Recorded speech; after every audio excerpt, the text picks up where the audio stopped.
সম্মানিত ভিউয়ার্স, সালামু আলাইকুম। টপিক দেখে নিশ্চয় বুঝতে পেরেছেন, কথা বলবো সমন্বয়কদের বিরুদ্ধে।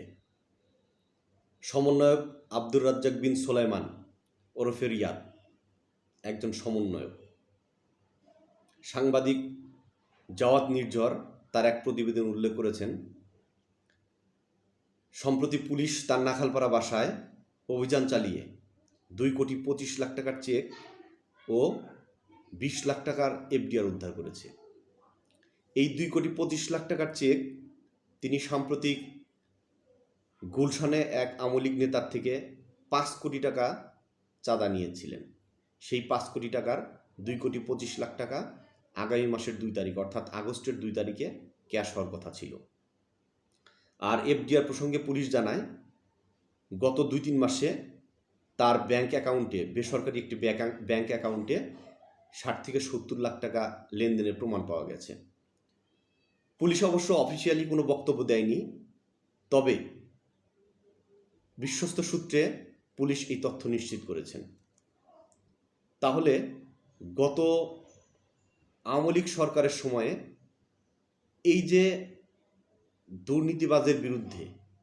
দুর্নীতির বিরুদ্ধে সারা বাংলাদেশ সোচ্চার হয়ে, জাগ্রত হয়ে আমার ছাত্র ভাইয়েরা জীবন দিলেন, সাধারণ মানুষ জীবন দিলেন, এরকম দুর্নীতিবাজদের দাঁড় করানোর জন্য, তাদের কোটি কোটি টাকা ইনকাম করার জন্য। আপনারা জানেন নিশ্চয়ই, এই রিয়াদের বাবা একজন রিক্সা চালক।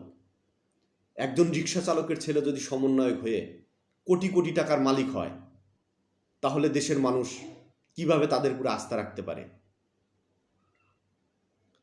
সাম্প্রতিক সময়ে এই সমন্বয়করা বিভিন্ন অ্যাক্টিভিটিস পরিচালনা করছেন, যেমন প্রকাশ্যে চাঁদাবাজি, মানুষকে মারধর, হুমকি ধামকি, প্রশাসন দিয়ে মানুষকে ভয়ভীতি দেখানো, এছাড়াও বিভিন্নভাবে তারা মানুষকে জিম্মি করে রেখেছেন।